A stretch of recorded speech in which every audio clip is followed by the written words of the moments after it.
السلام عليكم ورحمة الله وبركاته. اللهم صل وسلم وبارك على سيدنا محمد وعلى أهله وصحبه أجمعين. ازيكم يا حبايب قلبي، عاملين ايه؟ يا رب تكونوا بألف خير.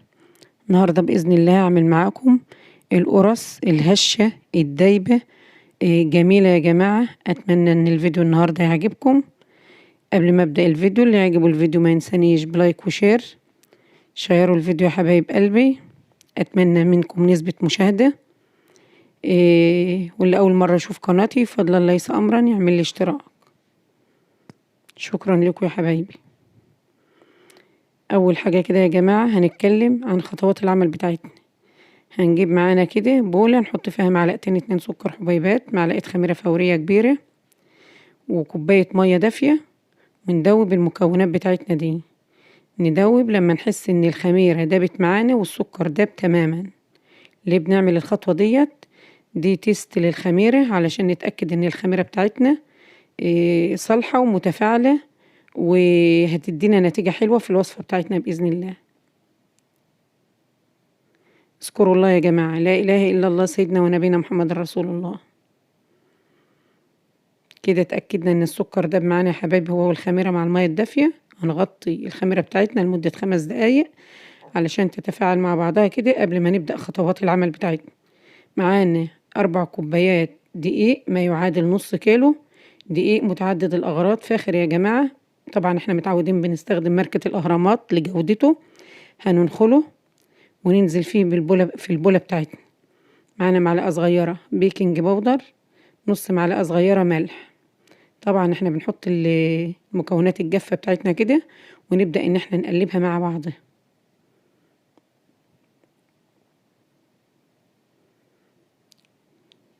صلوا على النبي يا حبايب قلبي. اللهم صل وسلم وزد وبارك عليك يا حبيبي يا رسول الله. معانا نص مج زيت. هناخد بقية الكمية كده علشان احنا بناخد الحاجات دي بمقدار معين كده عشان تبقى الوصفة بتاعتنا ناجحة معانا. معانا نص مج سمنة، اللي حابب يا حبايبي يحط المج بحاله سمنة على بعضه تمام.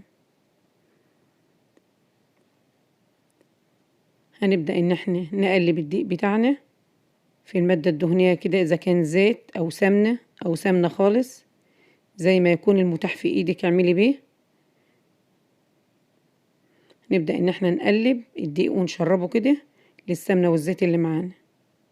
طبعا احنا بنقلب بالسباتولا بتاعتنا كده، لكن ما يمنعش ان احنا هنشيل السباتولا ونشتغل بايدينا عشان نحس ملمس العجينة ونظبطها طبعا بايدينا.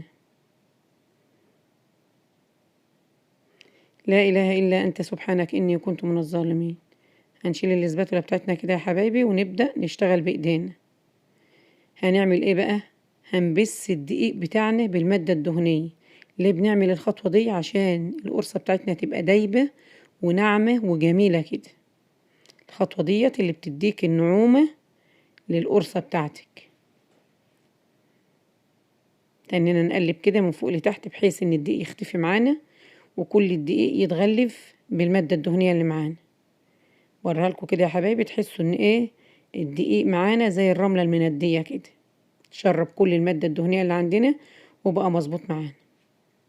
في المرحلة دي يا حبايب قلبي بنجيب الخميرة بتاعتنا. بسم الله ما شاء الله. الخميرة بتاعتنا لما بتعمل الفقاعات اللي هي على السطح دي يا جماعة، دي تتأكدوا ان الخميرة شغالة وحلو، واحنا ساعدناها بالسكر والمية الدافية ان هي تتفاعل، بنهيئ لها بيئة تتفاعل فيها وتنشط فيها عشان تدينا النتيجة المظبوطة للمخبوزات بتاعتنا في النهاية. هنبدأ ان احنا نلم المكونات بتاعتنا كده. هنشوف يا حبايب قلبي الدقيق بتاعنا هياخد سوائل قد ايه. طبعا احنا خدنا كوباية مية مع الخميرة. طبعا ما نزودش اكتر من كوباية المية، وبعد كده لو احتاجنا مية نحطها بالتدريج لان الدقيق بيختلف من نوع لنوع تاني في اخده للسوائل. فاحنا بناخد حذرنا كده عشان نبقى احنا متحكمين في العجينة، مش العجينة هي اللي متحكمة فينا. نبدأ كده نلم العجينة بتاعتنا. بسم الله ما شاء الله. لما هي يا جماعة ما شاء الله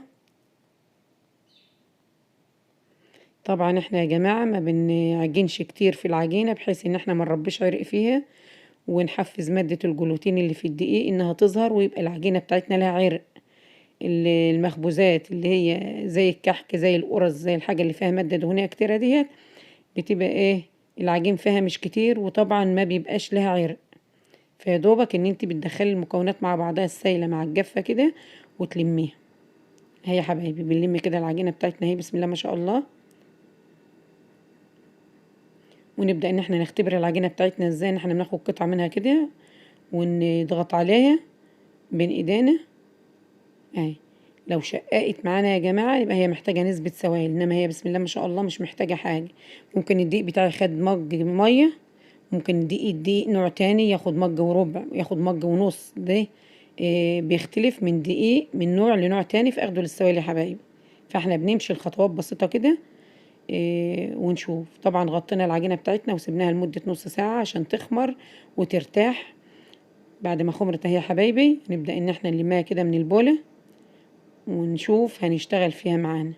حطيناها معانا على الرخامة كده يا حبايبي، هنبدأ ان احنا ندمج العجينة ونعملها رول معانا كده. ليه بنعمل الخطوة دي؟ عشان العجينة تنعم معانا ما تبقاش المسام بتاعتها مفتحة.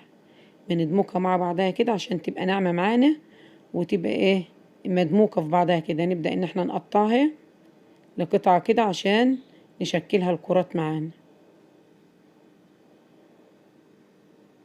اذكروا الله يا حبايب قلبي، لا إله إلا الله سيدنا ونبينا محمد رسول الله. اللهم صل وسلم وزد وبارك عليك يا حبيبي يا رسول الله.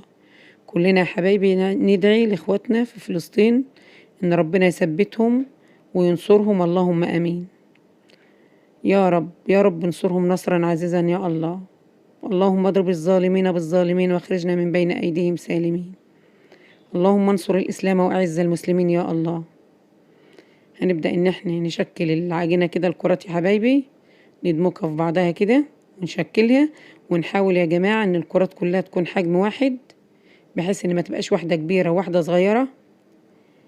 أو لو مش هتقدري إن انت تظبطوهم في الحجم كده، لو عندك ميزان ممكن توزني وتخلي الايه الكرات كلها بحجم معين يعني. هنقرص الكمية اللي معانا يا حبايبي اهي. بعد ما خلصنا بوريكم العجينة مدموكة معانا وناعمة وجميلة، بوريكم طراوتها وجمالها بسم الله ما شاء الله. في المرحلة ديت هنجيب الحاجة اللي احنا هنخبز فيها. طبعا بيستحسن ان احنا نخبز في الألمونيا لان الألمونيا بتديك نتيجة جميلة، بتديكي لون موحد كده للحاجة من فوق ومن تحت. واحلى حاجة الخبيز في الألمونيا. طبعا ما عندكيش صاج ألمونيا او حاجة بتستخدم الصيجان العادية اللي هي بتاعة الكحك وبتبقى جميلة برضو.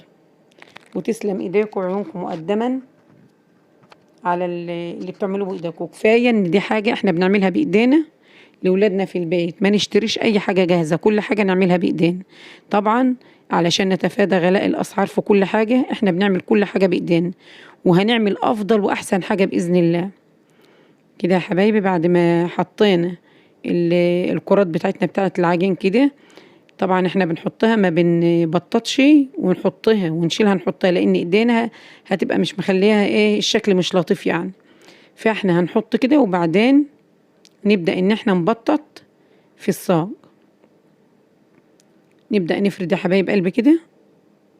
طبعا نحاول ان احنا ما نرقهاش قوي لان احنا لو رقناها قوي هتبقى ايه ناشفه زياده عن اللازم معاك وممكن تنحرق معاكي في الصاج اثناء التسويه. لا احنا بنخليها كده ايه حاجه في المعقول. بسم الله ما شاء الله يا جماعه. كانت العجينه وهي لسه عجين كده كانت ريحتها جميله روعه ما شاء الله. اتمنى يا حبايبي تجربوا القرص ديت وتشوفوا طراوتها وجمالها ونعومتها، حاجه كده دايبه مع كوباية شاي في وجبة الفطار في وجبة العشاء، بتبقى حاجة جميلة كده. كده بعد ما خلصنا الكمية يا حبايب قلبي بنبدأ ان احنا نخرم العجينة بتاعتنا. ليه بنعمل الخطوة ديت؟ عشان ما تخش الفرن ما تقبش معانا. احنا عايزينها انها الحق يعني يعني تبقى ايه مش قبة وتبقى ناشفة معانا كده وتبقى جميلة. ما احناش عايزينها تقب، فاحنا بنتفادى انها تقب باننا بنعمل ايه بالشوكة فيها ايه خروم كده. بسم الله ما شاء الله. تبارك الرحمن يا جماعة، والله كانت تحفة وكانت جميلة جدا. ريحة وقت ما انخبزت وطعم وناعمة حاجة كده تدوب في البق. كده يا جماعة بعد ما خلصنا الكمية بحالها اهيت وخرمناها، طبعا بنروح لمرحلة الخبيز. احنا لما بنخبزها في الفرن يا حبايبي بنقيد الفرن ونحميه مدة 7 دقايق أو 10 دقايق من فوق ومن تحت، وبعدين بنبدأ إن احنا نهدي الشواريق اللي فوق. طبعا احنا بنخبز في الفرن الغاز يا حبايب قلبي، ومدينا النتيجة الجميلة دي. وبعدين بنحرك الصاج بمعدل دقيقتين، كل دقيقتين عشان يدينا اللون الموحد من تحت ده يا حبايبي. ولما ياخد اللون ده بنبدأ ان احنا نطفي الشاروقة من تحت ونقيد الشواريق اللي فوق قيمة دقيقتين عشان تاخد الوش ده معانا. ده الشكل النهائي للقرص بتاعتنا حبايب قلبي، حاجة كده تحفة، مع كوباية شاي، مع كوباية شاي بحليب، مع كوباية نسكافيه، زي ما انتوا حابين. حاجة تحفة كده يا جماعة، ما شاء الله، وكانت ريحتها روعة.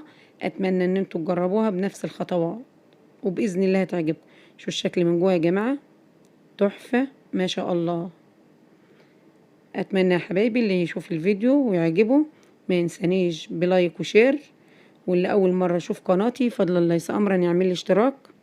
استودعكم الله الذي لا تضيع ودائعه، والسلام عليكم ورحمه الله وبركاته.